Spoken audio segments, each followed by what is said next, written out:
Hey guys, FilthyRobot here, the Arumba, continuing our EU4 playthrough. And we are going to stomp some aggression here.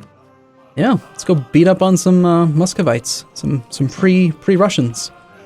Okay, that's not good. Muscovites can stack wipe that cavalry and cargo pole. It's brilliant logic there. AI training a cavalry on the border of their enemy. Yeah, it's smart. It's cool. It's fine. Okay, I don't know where that happened. So. That's a lot of troops right now. I'm seeing. I just saw like 45,000 troops over there in cargo pole. This is going to be an interesting war. Let's size them up right now if we can.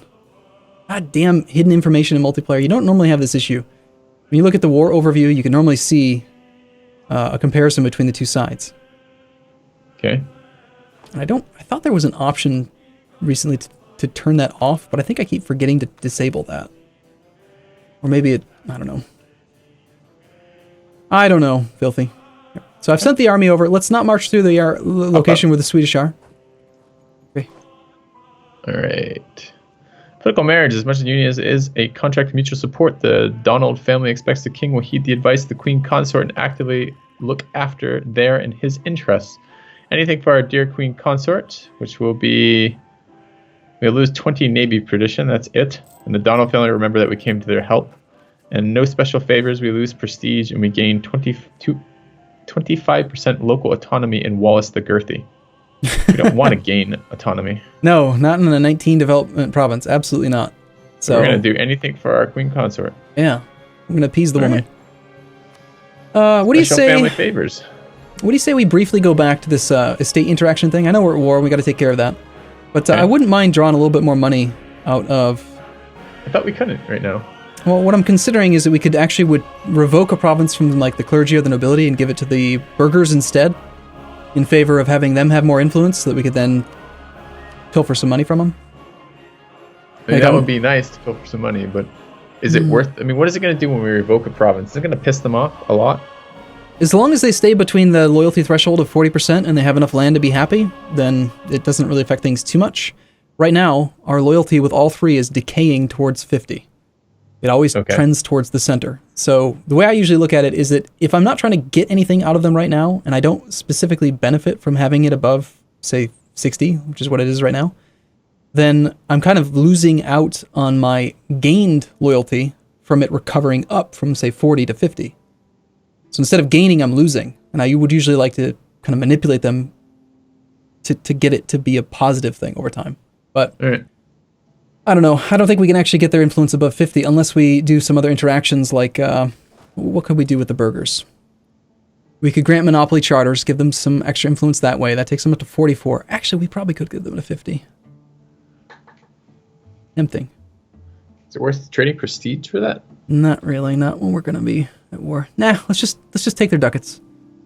Same argument though. You ask for the contribution, we get the 40 ducats. It's not very much money. If we could get their influence above 50, we could get twice as much, but oh well. So you take the 40 ducats. Yeah, and then they'll be at 43 loyalty, and then they're going to be trending upward toward 50 instead of downward toward 50, which is better. All right. Maybe we'll have some more land with them in the next war with England. Yeah. And if you'd like, you could train a couple more boats with that money, or we could just stockpile it for the war. What are we worried about with the war? What is the cost going to be for the war? Reinforcements. Just, maintenance? Okay. Reinforcing costs quite a bit of money. Okay, so let's stockpile for a minute. I mean, how close are we to our boat? Okay, let me go take a look at that again. So I can go F1, I can go to the military, which is the guy with the hat. I can go look over there. We need 21 and 27, 21 and 29. So we're still quite a ways off on our boat quest. We actually need 22 out of 29 now because autonomy decayed over time. We now have one more force limit, and it's going to round up to 22. Son of a bitch. So we need 6 more ships now to accomplish the mission. But they pay for themselves. No, we should get another one. Let's get another boat. I would keep like 34 buckets of ducats, but don't spend it all. I'm gonna greedily spend some of it though. All right, so let's go to a bark, and then I click plus. I'm gonna just build it. Oh, I should build it somewhere else, shouldn't I? Okay. And what were you saying about what am I looking for when I choose a province to build it from, and why are there different costs in each of these provinces? The reason why it's cheaper is because some provinces build wool. So why are we building this current boat out of a more expensive province? Probably because we use the auto queue system, and it's too stupid to recognize that some provinces are cheaper than others. I think I manually assigned it. Okay. Okay, so I should be grabbing it out of any of the cheaper ones because it just saves us money. Yeah.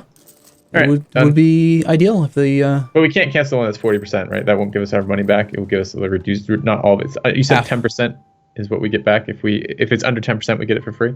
If it's under 10%, you get all of it back. Yeah. Yeah. Okay. So that wouldn't help us. Okay. Yep. So okay. I've assigned another one of those, another boat. Okay. So we got to decide what we want to do with this army. And I'm inclined right now I want you to play a much more active role in this war. I don't think this is gonna be a very difficult war, so I'd like to just kind of let you control it. So I should find a 40 stack and charge and believe that our morale will carry us.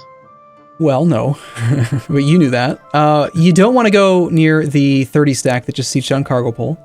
You do want to go near the 15 stack that Novgorod or Lithuania both own, so that you can be, near your... I'm not even seeing these. So, okay. So where are you looking? You're looking over at where? Well, okay. Look near where Lithuania is. Okay, I see Lithuania. You see the little hash marks showing the occupations and stuff. You should see blue armies now. They are blue or allied? Allied armies. Okay. There's a 13 stack right now that is in the province of Kovno. It is marching toward Samogitya. There's an 18 stack over in Marienburg, sieging down the Teutonic Order's capital. Check that. I can't seem to select the army. You don't have to select. Just hover over the 13, and you can see will arrive in Samogitya on 25 December. Okay. You can also, if you zoom closely enough, you can actually see the visual direction that they're marching. But I usually don't trust that because sometimes it doesn't seem like a very good. Yeah, you should just look at the words. Yeah. But so what's really nice is that there is a siege right now. So the Teutons are getting beaten up like crazy by Poland and Lithuania. They've apparently both declared separate wars to conquer the Teutons.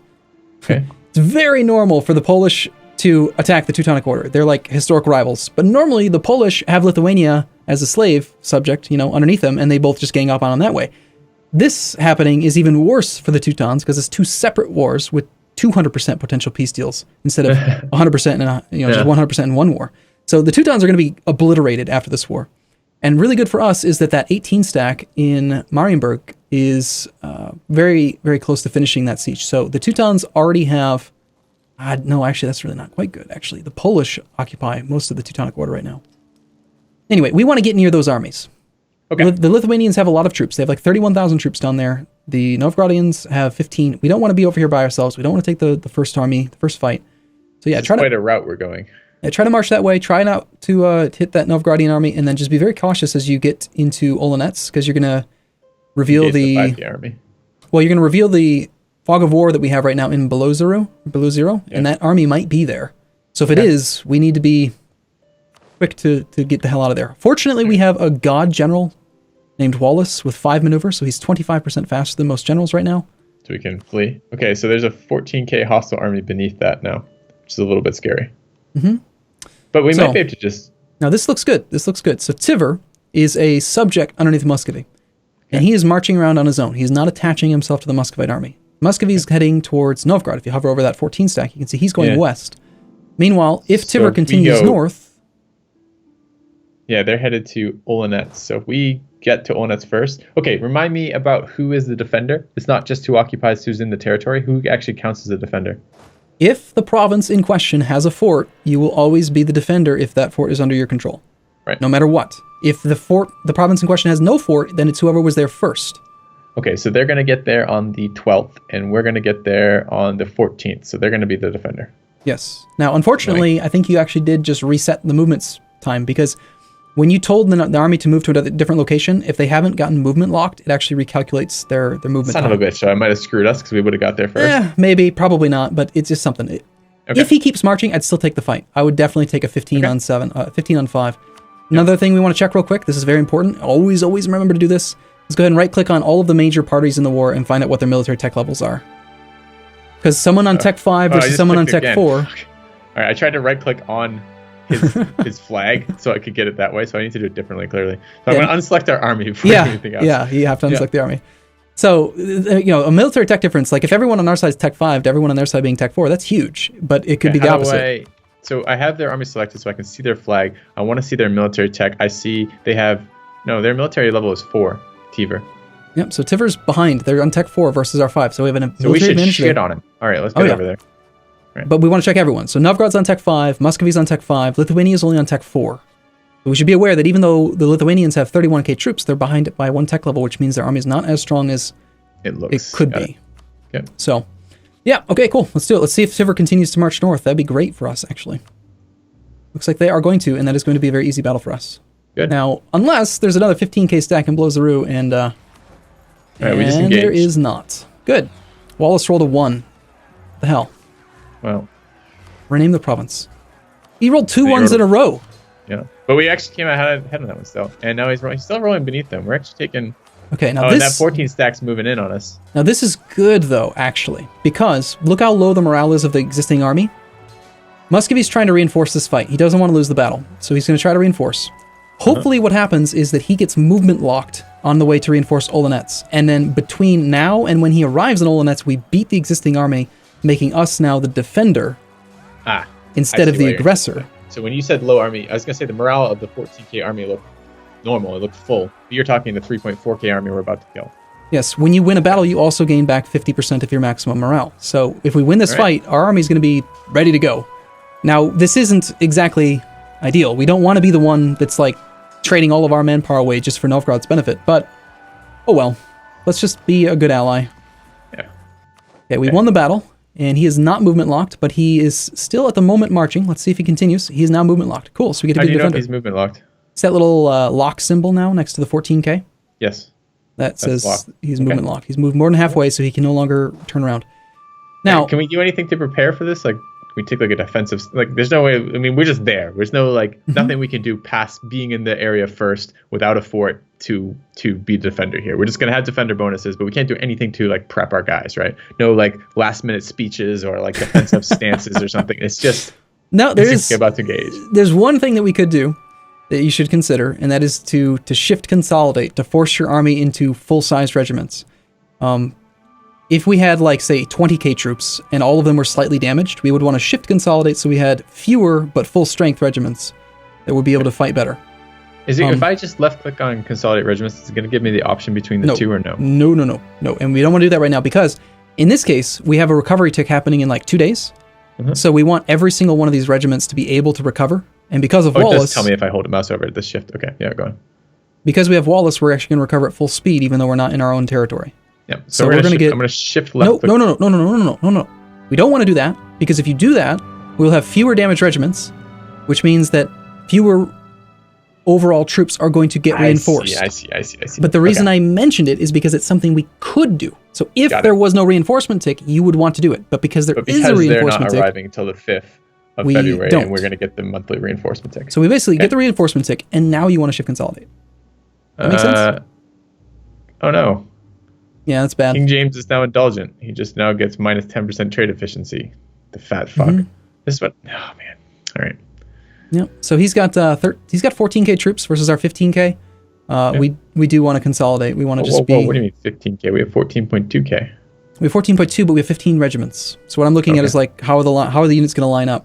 Oh, so how do I see that for him? So if I click on his army stack, can I do that? No. You can't click on it, but if you hover over it, you can see the numbers. Regiments, he's got 11 infantry and 3 cavalry, so he's got a 14 stack is what that is. Okay.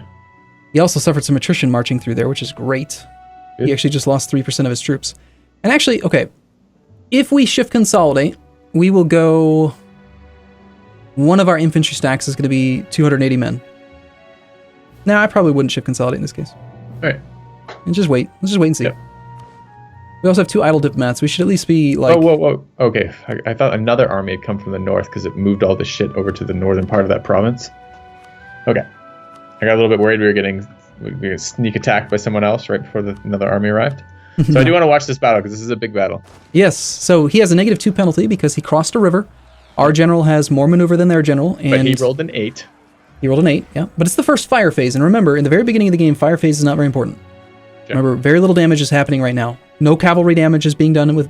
No, cavalry don't do any damage in the fire phase at all.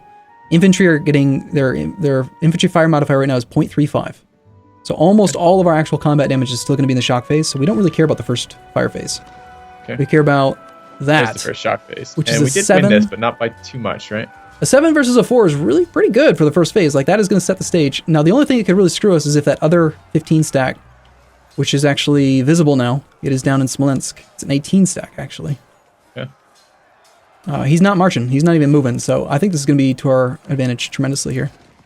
Next phase, we got a 6 versus a -1. Amazing. Very good. Okay. Yeah, they're taking huge amounts of morale damage. Do we just stack wipe them, or does that... Nope, he retreated. Okay. He hit the 2-phase mark, and then he just said, okay, this is bad, and he left. Okay.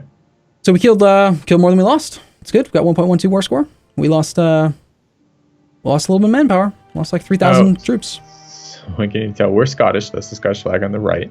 Mm-hmm. So we lost 2,654 and 229 for the various perspectives. So we lost. Okay, still lost a lot there though. Yeah. All right. A little bit. What do you mean we lost manpower? Well, we're gonna have manpower is at 11,000 right now. Mm-hmm. And do we actively lose? Do we lose almost 2,900 manpower there then? We'll hover over the number. You can actually see exactly how many we need to reinforce. We have outstanding reinforcements necessary. We have 3,603. Which number? The manpower number? Mm-hmm. To fully reinforce your armies, you need 3,603 men. Okay. And that comes directly out of this 11,000 here. Yes. So we just traded away a quarter of our available manpower reserves for that battle, basically. And the one prior to it. Okay, this is interesting because I have not understood this interaction yet. I didn't grasp that this is the total number of troops we have actually available to reinforce with. I didn't understand that. Okay. Mm-hmm. So one other way of looking at that is that we just traded away, we'll call it 3,600 out of 21,000. And I see our gold went super negative all of a sudden too, because we are. That was about 1.7 years worth of manpower we just gave up. Okay. So we don't really want to do that. Like, we wanted to go down and join Novgorod. We want Novgorod to tank the war. Like, we want them to tank the damage, and we'll just flank and help out. But unfortunately, to try to get to them, we had to march this way, and hey, we won a battle. That's good. No arrive in Belouz. Where's Belouz? We have 90% participation so far. That's good. Wait, what does that mean? So, okay, I see it over there. We've done all the work. That's what it means. Okay. But there's no way this war ends in like the next 5 minutes, and then or next two months or something, and we actually get the 90% participation. Yep. Now there are three targets right now that I see that look good to me. If we were to try to go somewhere, I'll just run you quickly through the mental breakdown. I'll let you decide what we do. But okay. What we don't want to do is we don't want to park our army on bad terrain, because then the large Muscovy stack is going to come and they're going to engage us. So let's say we tried to do an offensive siege. And we parked our army right now in, say, the fort over in Gaelic. You see... remind me, fort view is which I. Or fort just find it in your list. It's like right in the center of the blob. Yeah, I just don't have any fucking sense of geography. Right. Neither do I. I played this game for 3 years. I have no idea where anything is. Press the F key and type GALICH. You'll find it. When in doubt, use the find key. GALICH. Oh, way the fuck over there. Okay. In the middle of Muscovy. Okay, yeah. I thought we were joining... We want to join their stack. I thought we were joining that. You were showing me the fight by the Teutonic Order or whatever it was. And yes, we are. But here's the thing. To knock Muscovy out of the war, to end the war, to make this war end, we need to make Muscovy want to quit. So things that directly harm Muscovy are more likely to make him want to leave the war. So sieging on his personal forts will raise his personal war exhaustion. It will cause him lower income. It'll cause him to go into debt. That kind of stuff. So there's no way we take out that fort in the time before he can reinforce with that 18 army, though. Exactly. And the problem is that if we siege Gaelic, because of the fort there, it's bad terrain for us, and he would get the defensive penalty. Like, we would take the penalty. He would get the defender's advantage. Yeah. But there are 3 forts that we can reach that are better. Slightly to the west, we've got Yaroslav, Tver, and Moskva are all flat terrain. Press the Q key to go to your simple terrain map mode, and you can see that there are 3 little forts here that are in flat terrain. So if we were to siege anything, I would choose one of those 3, because they're flat terrain. There's no defensive advantage for him. Okay. But I'd still want to try to march towards the Novgorod stack, which, by the way, is now heading toward us, or it was. Okay, then I guess I don't mind. I feel like wars versus these shattered armies are going to go, or these armies that are fleeing are going to go with low morale, are going to go much better for us, fights versus them, right? So we could potentially move towards Yaroslav through Beluzero and maybe engage this army again as it gets there. Not quite. It's shattering right now. Remember how Shattered Retreat worked? Not really. No, you probably don't. The 9.7 one, it says we'll arrive in Beluzero. Yeah, but okay. You see the little envelope in the top right corner of the army? Yes. Indicating that it's shattering? Yeah. When you hover over it, it's telling you the next province it's going to, but it's still shattering. It's going to retreat up to 10 provinces away, and we don't know exactly where. Do we know how many provinces it will retreat for? Up to 10. It's I know you said up to 10, but like, is it between 1 and 10 every time? It'll be as far as it can go, usually into a safe location. So my guess would be probably down all the way to the southeast, either to Kazan, behind the fort in Nizhny Novgorod. We're not going to be able to get to it. All right. So of those available targets, if we were to siege anything, the one that's the most appealing to me is the fort in Tiver. Why? Because it's closer to the 18 stag. It's closer to our allies. It's flat terrain, so there's no defender's advantage, and it's only a level 1 fort versus the level 2 and the level 3. That's interesting. Okay, I didn't notice the difference in fort strength. Okay. Yes. Why do you use a fort view if W shows me, if the W shows me forts too? Why do you use a fort view? Because fort view will show you zone of control. Okay. What was fort view one more time? Yeah. Oh, how do I see zone of control from that? Well, it's showing right now, like, you see, like, the green fort in Smolensk that Muscovy's in, and then there's, like, the red around it. Yeah. Those provinces are protected by zone of control. Okay, and remind me, because that's changed since we last spoke about it, right? Yeah. Is it reverted? So how does fucking zone of control work? Every province adjacent to a fort is protected by its fort. So, for example... So we couldn't move around in these other areas. We'd have to occupy them. We'd have to kill the fort first. But we're going to kill the fort first anyways. I'm kind of concerned or curious here why we're not seeing the zone of control Muscovy, and I'm thinking it's because we're the junior partner in the war. Because we should be seeing zone of control indicators in Muscovy itself, but we're not. We should be seeing, like... Oh, I thought you were saying the red stripes were zone of control indicators. They are, but like, notice how, like, if we were to march up into Ustюg, the very northeast part of Muscovy, there's no kind of indicator going on up there saying that those provinces are protected by the forts in Gaelic. They have red stripes for me. I don't see any. That's weird. That is very strange. You have I? So it goes. The first I is green with a bunch of dollar signs. But if I click it again, I get the red stripies. That is really weird. I just pressed I a couple times, switched map modes, and now I do see it. Okay. You know what it is? I figured it out. Okay.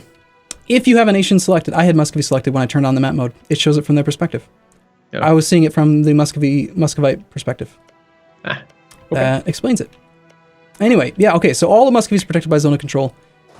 Tiver is more appealing because the level 1 forts can fall much, much faster than a level 2, because it's one less dice roll we have to meet to actually make progress. So it'll probably fall 3 to 6 months. Well, no, probably 1 to 3 months faster than any other fort. I noticed when I use the terrain type mode that we now have something we haven't encountered before, which is severe winter over here. Is that something I need to be concerned about? Yeah. Have you ever heard of the Russian winter? Yeah, not good stuff, I hear. Yeah, turns out it's bad, and you shouldn't really park your army on offensive sieges much. Fortunately, we will not suffer the Russian winter so long as we are in friendly territory. So we could go for the siege in Tiver. It's not a bad idea. But we're probably better off just being present and reinforcing fights that Novgorod does in defensive terrain and just not suffering the Russian winter, not suffering casualties from attrition and sieges and stuff. But we've got to talk about all our options. So I would from here. So, yeah, but I'm not going to decide this episode. Next episode. Okay. Sounds good. All right. See you guys soon.